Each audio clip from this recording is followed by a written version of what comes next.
매일 아침을 뉴스로 깨웁니다. 신율의 출발 새아침. 우리가 흔히 품격이라고 할 때 품격은 어떤 대상의 모든 것을 표현한다고 생각을 합니다. 한마디로 그 대상이 품격이 있다고 할 때 품격은 특정 역할을 잘 수행할 수 있다는 것을 의미하기도 하는데요. 그러니까 반대로 품격이 없다면 그것은 어떤 역할도 제대로 할 수 없음을 의미한다. 이렇게 얘기할 수도 있겠죠. 요새 정치권의 품격을 보면 한숨이 나옵니다. 지난번에는 새정치민주연합이 이른바 봉숭아학당이 되더니 어제는 새누리당이 막장 드라마를 연출했습니다. 이게 우리나라 정치권의 품격이라고 할 때 정치권이 제 역할을 다하지 못하는 이유를 충분히 알 수 있게 하는 부분입니다. 가뭄과 메르스에 지친 국민들에게 정치권이 보여준 모습, 이를 수습하거나 국민들의 마음을 보듬기는커녕 자신들의 이전 투구에 몰두하는 이유를 이제야 알 것 같다는 말입니다. 신율의 출발 새 아침, 오늘 순서 시작합니다.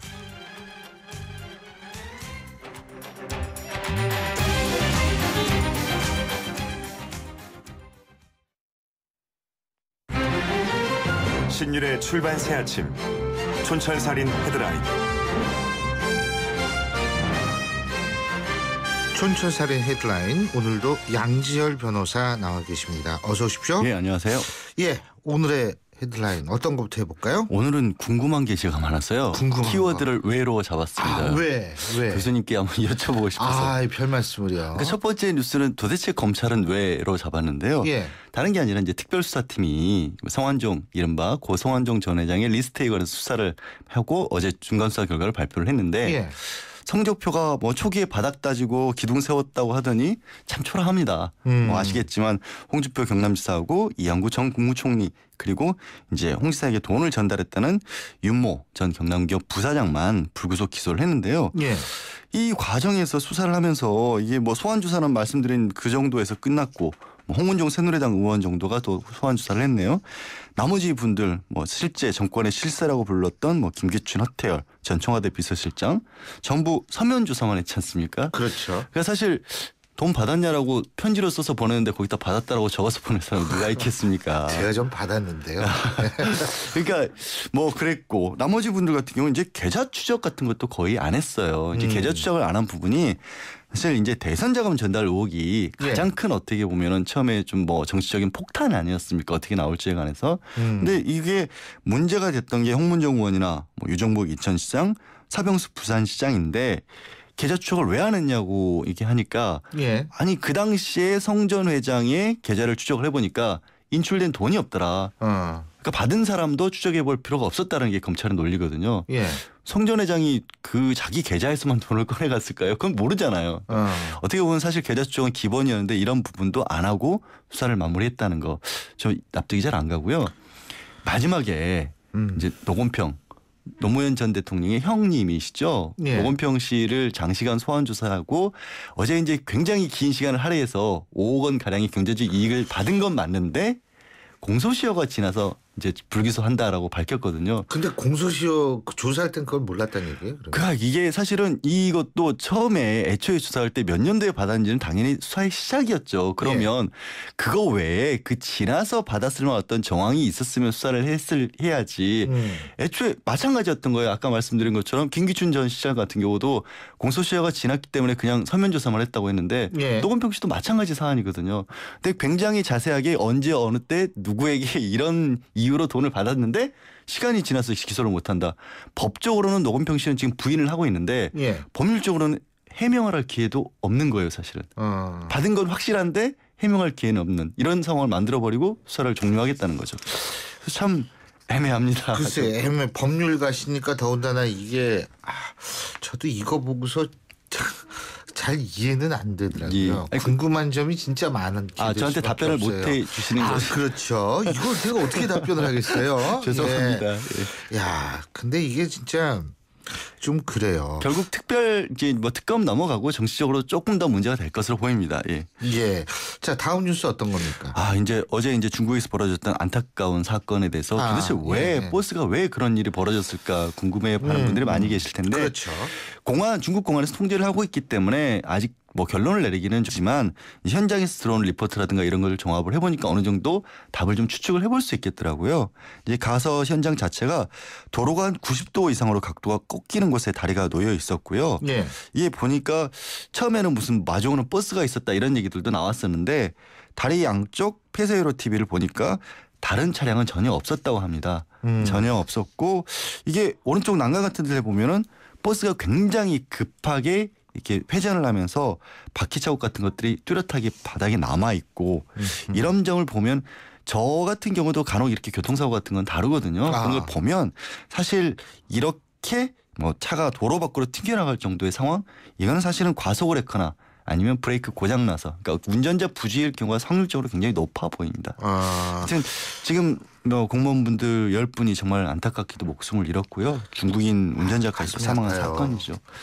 더군다나 거기에는 뭐 일용직으로 시작을 해가지고 5급까지 올라가신 신화적인 존재도 있고 그런 분도 계시고 그러다 그러는데 그분들이 이제 저도 굉장히 안타까운 게 행정 분야나 법조 분야나 약간 일맥상통하는 부분이 있는데 말씀하신 것처럼 과거 행정고시 시절에 있었을 때는 합격하면 바로 5급이었잖아요. 5급이었죠. 그게 아니라 이런 분들 같은 경우는 정말로 현장 경험들이 다 쌓여 있어서 마지막 퇴직을 할 때까지 실무진들에게 현장에서만 벌어지는 일들을 잘 전달해 줄 수 있는 그런 중간 관리자 분이 되실 수 있는 분이었거든요. 그렇죠. 그러니까 정말 20년 30년 가까이 모든 일을 겪어왔던 분들이니까 단순하게 공부만 잘해서 위에서 하는 분들하고는 또 질적으로 다른 뭔가를 가지고 계신 분들인데 맞습니다. 이분들이 이렇게 목숨을 잃어서 정말 안타까운 상황입니다. 그것뿐만이 아니고요.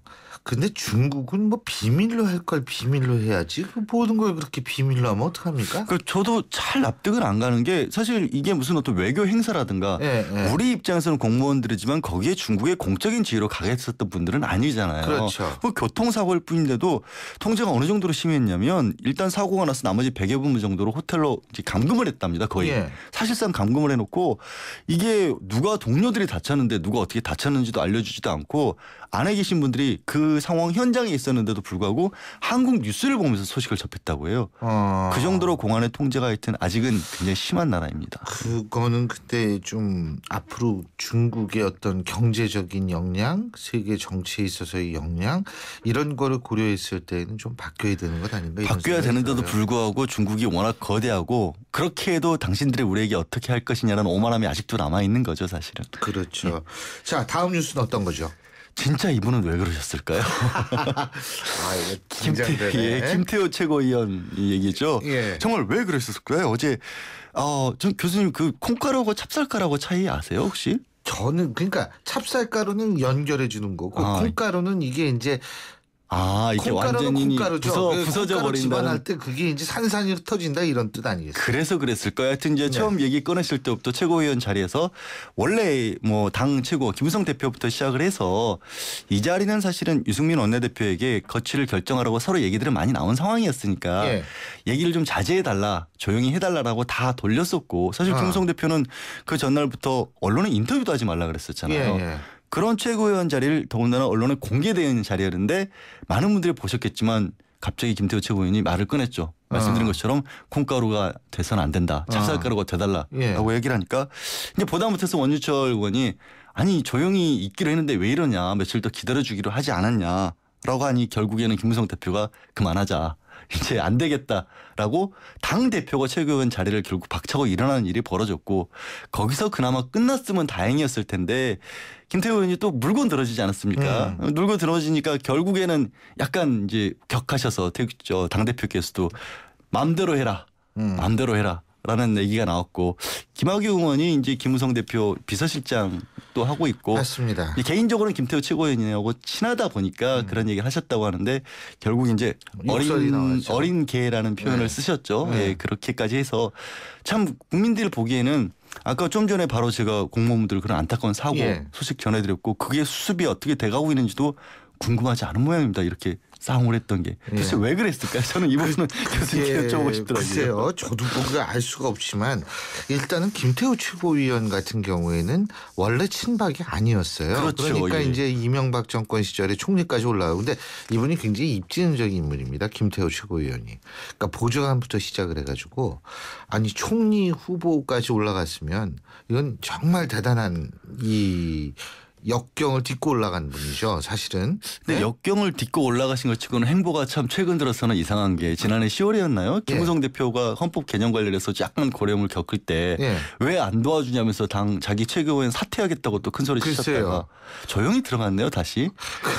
김무성 대표가 싸우는가 싶더니 뭐 얼마 전에는 또 업고 춤도 추시고 뭐 한때는 또 사실 말씀하신 것처럼 원래 친박계도 아니었던 것이 본인은 뭐 약간 촌놈 스타일이고 하지만 소통은 잘하지만 박근혜 대통령은 불통이라고까지 시적적으로 거론까지 하셨던 분인데 그렇죠. 강남 스타일 노래 부르면서 춤추셨었죠. 도대체 좀 이해가 잘 안 가는 상황이어서 뭐 많은 분들이 궁금해하면서 사실 중요한 거는 이렇게까지 하는 바람에 유승민 원내대표가 사퇴하기가 오히려 더 어려워진 게 아니냐.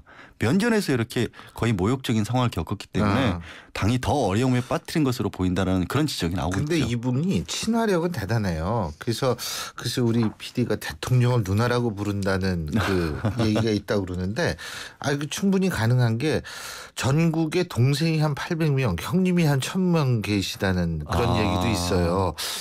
근데 주변 식구들이 많은 건 좋은데 그 친화력이 대단하다는 얘기죠. 아무리 주변 식구가 많아도 국민 전체를 적으로 돌리실 수는 없잖아요. 자, 다음 뉴스 어떤 겁니까? 다음 뉴스가 이제 이것도 약간 정치권 뉴스인데요. 상황이 이러다 보니까 이게 원래 정의화 국회의장이 참석하기로 돼 있던 중견국 협의체라고 하는 청와대 오찬 일정이 잡혀 있었다고 합니다. 이게 그냥 접견으로 바뀌면서 정의화 의장이 빠지게 됐다고 합니다. 그러니까 원래 이제 5개국 협정단이 참석을 하면 식사를 같이 하면서 박근혜 대통령도 만나 뵐 수 있는 그런 자리였는데 이게 정의화 의장이 나름 이제 6일 날 이제 어떤 의총 같은 것도 해야 되는 상황이고 본인이 국회법 그 개정안이 거부된 데 대해서 상당히 불편한 의식을 드러내다 보니까 박 대통령께서 일부러 이 자리를 바꾼 게 아니냐라는 추측이 조심스럽게 나오기는 상황이죠. 그러니까 요새는 서로 불편한 사람들이 이렇게 많은 것 같아요. 근데 그렇게 얼굴 안 보다가 나라는 누가 이끌고 갈지를 잘 모르겠다는 또. 진짜 요새 불편하신 분들이 너무 많은 것 같아가지고 이게 참 걱정입니다. 자, 시간이 다 됐는데 우리 양지열 변호사께서 일주일 동안 수고를 많이 해주셨는데 앞으로는 월요일마다 수고를 좀 해주셔야 돼요. 알겠습니다. 고맙습니다. 이렇게 이제 약속을 한번 확 해야지 공개적으로 그래야지 딴 데 도망을 못 가시죠. 더 즐겁고 유익한 정보로 그럼 돌아오겠습니다. 그럼요. 다음 주에 우리가 새롭게 선보이는 코너에서 또 맹활약을 해주시기 부탁드리겠습니다. 오늘 말씀 잘 들었습니다. 고맙습니다. 지금까지 중앙일보 기자 출신이시죠. 양지열 변호사와 함께했습니다. 지금 7시 27분 49초 지나고 있습니다. 정확하게 그랬는데요. 자, 지금의 교통 상황 알아보겠습니다. 유보영 캐스터. 네, 출발새 아침 교통정보입니다. 곳곳에 사고 소식이 있는데요. 지봉로 창신역에서 동묘암역 쪽으로 합의차로에 택시와 오토바이가 부딪히는 사고가 났습니다. 때문에 이 부근 정체를 빚고 있고요. 강변북로 구리 쪽으로도 사고 소식입니다. 한남대교 부근에 사고가 났기 때문에 현재 가양대교에서부터 그 여파를 받고 있습니다. 출근길 전체와 맞물리면서 더 긴 구간 속도를 못 내고 있고요. 반대쪽으로는 성수대교에서 반포대교 지나기 어렵고요.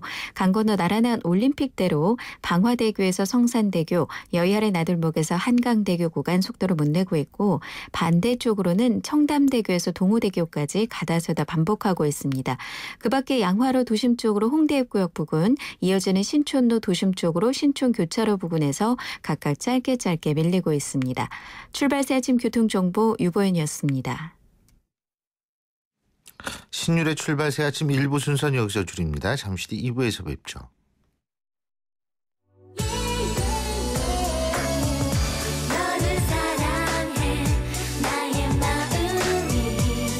안녕하세요. 나이라이리 엄마 SS의 슈입니다. 팬들과 함께하는 음악의 무대에 못지않게 일상이 가득한 인생의 무대에서도 열정과 진심이 가장 중요한 것 같아요. 24시간 열정과 진심으로 채운 음악, 뉴스, 시사 프로그램까지 94.5MHz YTN 라디오는 가장 감동적인 삶의 무대입니다.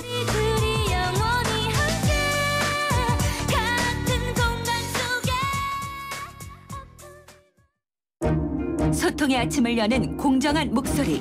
신율의 출발 새 아침. 신율의 출발 새 아침 2부 순서 새정치민주연합 강창일 의원과의 인터뷰부터 시작하겠습니다. 신율의 출발 새 아침. 당 혁신이 제대로 안 될 경우에 혁신 정당을 새로 만들 수 있다. 이 말에 새정치민주연합 지금 발칵 뒤집혔습니다. 지난달 30일이었었죠. 지난달 30일 그러면 한참 된 것 같습니다만 며칠 안 된 얘기인데요. 새정치민주연합 이종걸 원내대표를 비롯한 당내 비주류 중진들이 모인 자리에서 삼선의 김동철 의원이 한 말인데요.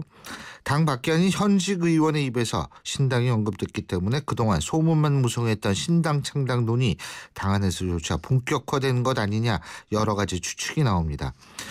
그래서 당시 회동에 함께했던 강창일 의원 연결해서 자세한 얘기 들어보겠습니다. 강 의원님 안녕하십니까? 네, 안녕하세요. 예, 오랜만입니다. 예, 안녕하십니까? 예. 근데 우리 강 의원님 같은 경우에는 정말 당의 아주 중요한 중진이시고 또 그 윤리심판원 원장도 하셨지 않습니까? 네, 그렇죠? 그렇습니다. 예, 그래서 아주 당에서 중추적인 기능을 담당하신 분이었는데 이 모임에 가셔가지고 당 혁신이 제대로 안 될 경우엔 혁신정당을 새로 만들 수 있다. 이 얘기를 듣고 놀라셨습니까? 좀 지나치게 좀 과포장돼서 얘기가 언론에 나온 것 같아요. 실제는 이제 그런 게 아니고요. 예. 당을 어떻게 정상화시킬까, 예. 그리고 국회를 어떻게 정상화시킬까 해가지고 이종걸 원내대표가 우리가 다 선배에 해당하는데 선배 의원들의 자문을 구하는 자리였습니다. 예. 그래서 이제 당의 정상화라는 게 이제 혁신정당으로 가야죠. 예. 그런 와중에서 이 김동철 의원이가 누군가가 혁신되지 않으면 혁신정당이 만들어야 되는 거 아니냐 이런 얘기를 농담 반 그런 식으로 좀 얘기가 나왔어요. 그런데 그게 예. 어떻게 언론에 크게 보도돼 버렸어요. 근데 그게 이제 농담치고는 굉장히 좀 뭐라 그래야 되죠?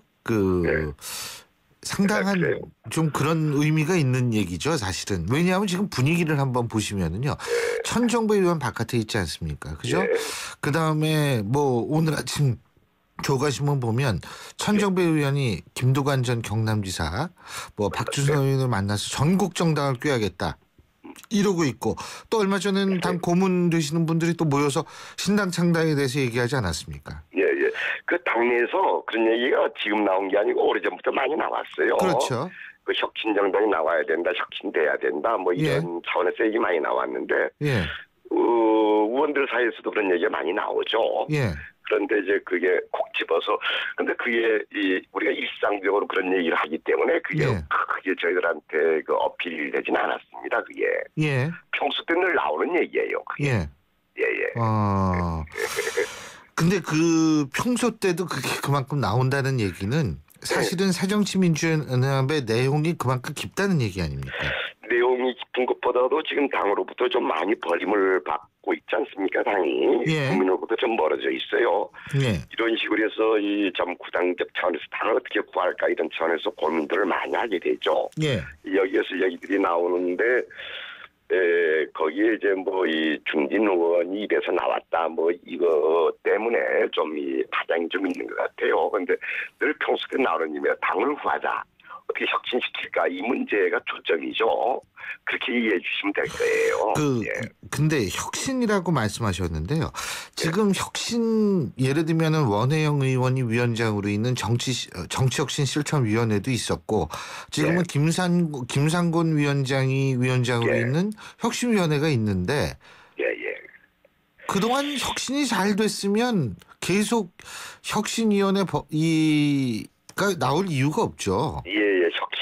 혁신 말로만 떠들고 제대로 되지를 않았어요. 그런데 이번에도 주목하고 있죠, 저희들이. 저희들이 혁신위원이 아니기 때문에 이게 보고서 하나 내놓은 차원의 혁신하면 이게 말장난이고요. 국민을 기만하고 당원을 기만하는 게 되죠. 제대로 된 혁신안이 나고 이거 실체로 옮겨지느냐 옮기지 못하느냐 이것을 예의주시하고 있는 상황이에요. 예. 좀 두고 봐야 되겠어요. 지금 문재인 대표 체제에서 지금 혁신을 지금 강조하고 있지 않습니까? 뭐가 또 해야 된다고 생각하고 있고 좀 두고 봐야 되겠어요. 예. 네. 근데 지난번에 1차 혁신안을 발표했는데 사실상 새로운 것은 없다라는 얘기가 나오거든요. 뭐 실제 새로운 것이 별로 없어요. 또 하나는 있다 하더라도 실제는 옮길 수 있느냐 없느냐 이것도 이제 좀 더 두고 봐야 되고요. 또 2차 혁신안이 또 나와 봐야 되고 지금 이제 일단은 이거죠. 이 당이 지금 뭐 부정하지만은 뭐 개파가 있다 이렇게 생각하고 있지 않습니까? 뭐 그건 누구든 봐도 다 그렇죠. 근데 개파 있다 그래서 인정하는 정당도 또 없어요. 그 신기해요. 예. 개파가 있는데 개파 독점이라든지 독주 체제 이게 안 된다. 그리고 이거 청산에서 이제 바짝 밑에 엎드려가지고 새로운 정당으로 또 말로만 떠들었잖아요. 우리 그 야당이. 이렇게 구호만 있고 실질적인 내용이 없었어요. 당 정책도.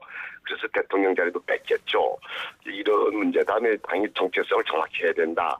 이런 문제에 대해서 정확한 의견을 내놓아야 되는데 그게 혁신 속에 전부 포함되는 거죠. 이 당정책이라든지 정책의 문제 등등 이런 문제에 대해서 과연 어떤 것을 내놓을지 좀 두고 봐야죠. 일단 이제 막 지어놨지 않습니까? 지금 다 주목하고 있는 상황에서.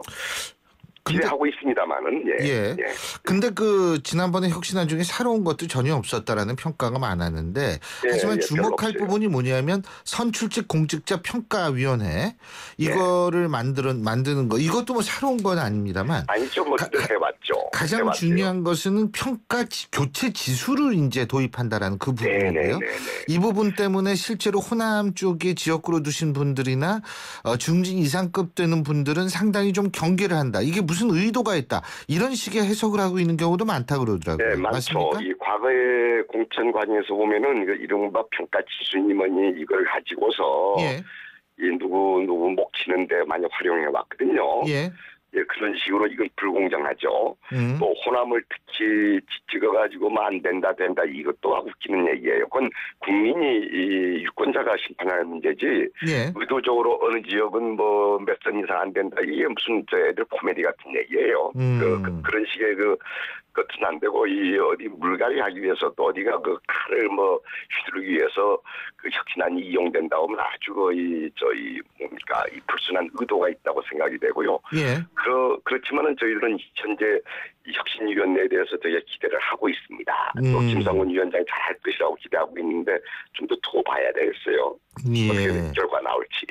그리고 또 한 가지는 뭐냐면 바로 제가 이 문제와 아울러서 우리가 함께 보는 것이 이 최재성 사무총장의 임명을 두고서 여러 가지 얘기가 나왔는데 두 가지로 여쭙고 싶습니다. 첫 번째는 뭐냐면 최재성 사무총장 같은 경우에 이제 공천이라든지 이 작업에서 배제시키겠다는 것을 이제 그것이 문재인 대표 입장 아니겠어요?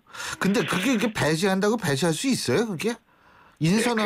자금하고 조직을 움직이는 사람인데? 그죠. 그 재정과 조직 다 갖고 있고요. 또 하나 최재성 의원 그 개인이 초점 맞추면 안 되고 최재성 의원이 어차피 지금 분류되기를 친노다 저는 친노 비노 아주 싫어합니다만 그런 틀 자체를 어떻든 간에 세간에서 얘기하는 것처럼 범친으로 구분되어 있는데 이런 것들은 이제 당평이라는 차원에서 모든 의원들의 의견을 좀 들어보면서 해야 되는데 이게 자기 개파 사람 심기 위해서 하는 게 아니냐는 의혹이 있는 처리를 많은 의원들이 갖고 있어요. 여기에서 이제 최재성 의원이 이제 타깃이 되어 있는데 저는 최재성 의원 개인이 문제가 아니라 이런 문제를 당의 당평의 차원에서 접근해야지 이 어느 쪽 사람 심기 이런 차원에서 비춰지면 안 된다.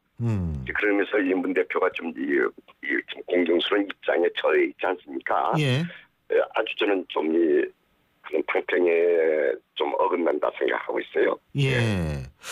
많이 반대들 하고 있지 않습니까? 그리고 두 번째로 제가 여쭙고 싶은 것은 유승희 최고위원이 제기한 문제인데요. 이것이 지금 최고위 의결을 거치고 사무총장을 임명했어야 되는데 그러지 못했다. 절차상의 하자가 있다. 동의하십니까? 그 문제도 서로 양쪽 얘기 들어보면 서로 좀 틀린 것 같아요. 대표 쪽은 위임을 받았다 이런 얘기고 또 유승희 최고위원이나 이종걸 원내대표는 그렇지 않다 뭐 이런 식에서 뭐 진실공방처럼 됐는데 저는 그 이전에 근본적인 문제가 이제 이 당의 혁신, 당평, 개파 청산 이런 차원에서 이 사무총장이라든지 당직 인선을 고민해야 되는데 그런 게 별로 배어나지 않았다, 별로 보이지 않는다 이런 의미에서 문재인 대표가 좀 어렵고 비판을 좀 받고 있지 않느냐 이렇게 생각하고 있어요. 예, 사실 개파 청산이라든지 탕평이라든지 이게 말로 되는 게 아니고 보여줘야 되는 건데 그게 보이지 않았다라는 것은 결국은 앞으로도 별로 바뀔 가능성이 없다라고밖에 볼 수가 없는 것 아닌가 이런 의견이 가능한 거 아니겠어요? 예, 그렇게 우려하는 분들도 많이 있고요. 예. 그런데 우리 문재인 대표는 담백하고 솔직하신 분 아닙니까? 저는 그렇게 의도를 가지고 불순하게 문재인 대표를 보고 있지는 않습니다. 저는. 예. 문재인 대표 단단한 이 소통에서 좀 문제가 있었지 않느냐. 예. 예, 그런 식으로 또 이종걸 원내대표도 그렇고 문재인 대표도 이 말하는 방식이 좀 특이한 게 있는데 여기서 좀 소통이 부족했다 이런 느낌을 갖습니다. 저는 문재인 대표가 무슨 야기를 가지고 무슨 개파 이런 차원에서 접근하고 했다고 보지 않습니다. 문재인 대표는 자체는 인격적으로 굉장히 훌륭하신 분이라는 거는 뭐 많은 분들이 동일하실 겁니다.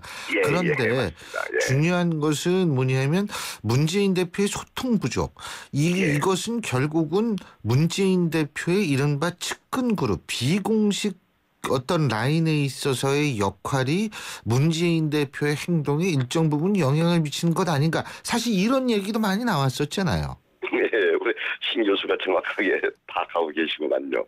그런 식의 이 오해도 많이 받고 있고 실제 모르겠어요. 문재인 대표 지금 그룹이 있어서 뭔가 한 건지. 그래서 뭐 앞뒤가 다르다, 뭐 말이 다르다, 뭐 오전에 했던 말이 오후에 다르다, 뭐 이런 식의 그 비판들도 많이 나오고 있어요. 예.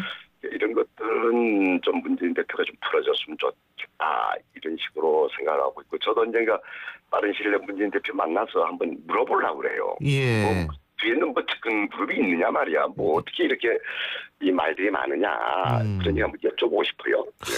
바로 그렇기 때문에 더군다나 지금 신당 창당 문제가 더욱더 뭐 농담이 되든 아니든 이게 그 주목을 받을 수밖에 없는 상황 아니겠어요, 사실?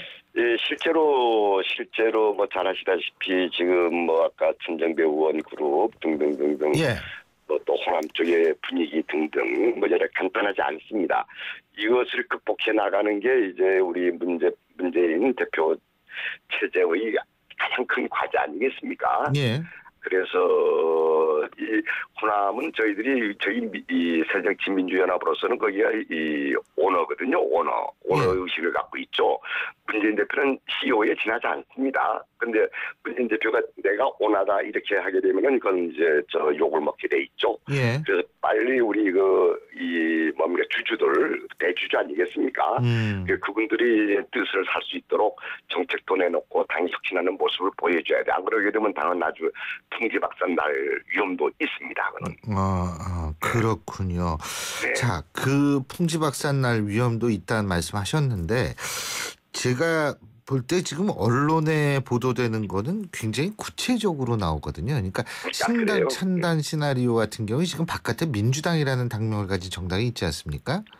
그 민주당이라는 당명을 가진 정당이 이른바 동교동계 의원들하고 상당히 가까운 분들이 또 그 당을 만들고 있기 때문에 이른바 쉽게 얘기하면 우회상장을 하면 많은 돈과 어떤 그런 것이 들어가지 않은 상태에서도 이 정당을 만드는 것이 가능하다. 이런 얘기도 있거든요. 예. 빨리 수습해야 돼요. 아니래 그런 상황에 빠지게 되면요. 다 공멸입니다. 공멸. 그래서 우리가 집착하지 말고 이걸 뭐 당권을 권리라고 생각하지 말고 다 버리고서 좀 새롭게 하나가 돼야 돼요. 새롭게 된다 하게 되면 또 이게 뭐 분당이냐 이게 아니고요. 하나로 뭉쳐져야 된다. 여기에서 이제 특히 지도부에서는 진짜 사신들 버리고 이 구당적 차원에서 선당후사적 차원에서 하나가 되기 위해서 모든 것을 버릴 수 있는 그게 있어야 되지 않느냐. 근데 그게 잘 못 버려가지고. 그러면 버려야 돼요. 원래 근데 버리면 가진 사람부터 다 버려야 죽습니다. 되는 건데, 그죠? 네, 버리지 못하면 다 죽습니다. 예. 그런 심각한 위기 상황임을 이 지도부라든지 어떤 개파가 혹시 있다고 하면은 전 개파를 싫어해서 개파가 없습니다만 예. 개파가 있다 그러면 그분들은 예. 진짜 이 자정자애하면서 살기 위해서라도 다 버리라 이렇게 좀 강조하고 싶어요. 예, 잘 알겠습니다. 오늘 말씀 잘 들었습니다. 고맙습니다. 네, 감사합니다. 네. 예, 지금까지 새정치민주연합 강창일 의원이었습니다. 신율의 출발새 아침 오늘 순서 시작합니다.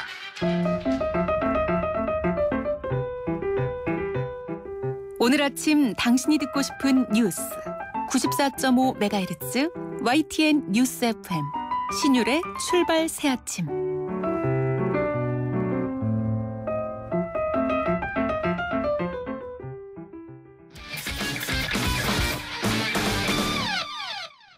스포츠 소식 알아보겠습니다. 오늘도 최동우 스포츠 평론가 직접 스튜디오에 모셨습니다. 어서 오십시오. 예, 안녕하세요. 앞으로 자주 좀 나와주세요. 예. 이게 전화하고 이게 딱 나오시는 거하고 이게 분위기가 달라요. 예. 예. 자, 광주 유니버시아드 얘기부터 해야겠죠? 예, 예. 오늘 오후 7시에 막을 올리고 열전에 들어가게 되거든요.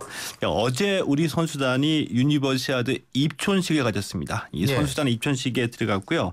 어제 입촌식에서 이 훈련과 경기 일정에 커다란 상관이 없는 뭐 축구와 수구 종목의 선수들이 주로 참가했는데 한 110명의 선수들이 입촌식에 참가를 해서 선전을 다짐을 했습니다. 선전. 그 선전을 해야 되는데 이게 유니버시아드가 이게 유니버시티. 예, 유니버시티. 맞습니다. 이게 대학으로 나오는 건데 예. 대학생만 출전하는 거예요, 이게?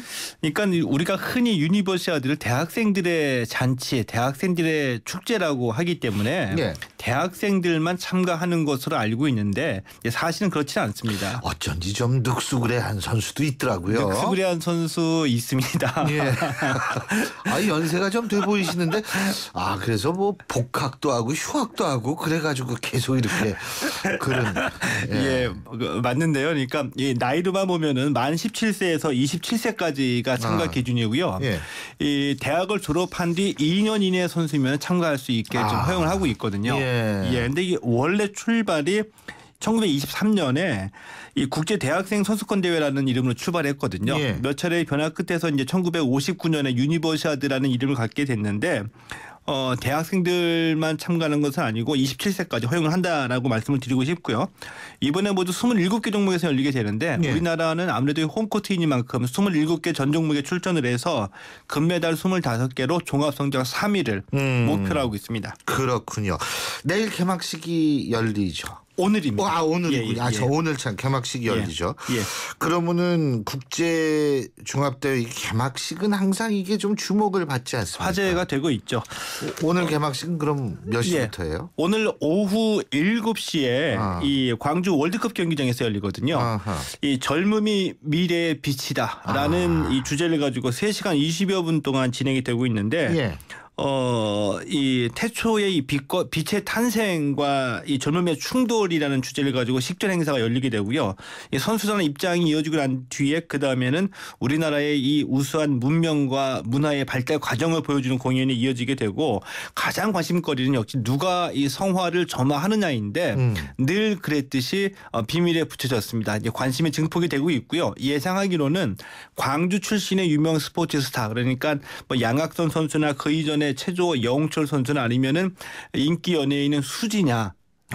그리고 또 이 광주의 이 특성을 감안해 역사성을 감안해서 인권 운동가가 나설 수도 있을 것 같다라는 전망이 나오고 있습니다. 예. 그리고 소년제 이용대 양학선 선수 이번 대회에 참가하는 스타 선수들 아니겠습니까? 우리나라에? 예, 그죠? 그렇습니다. 예. 지켜볼 만한 경기 좀 소개해 주시죠.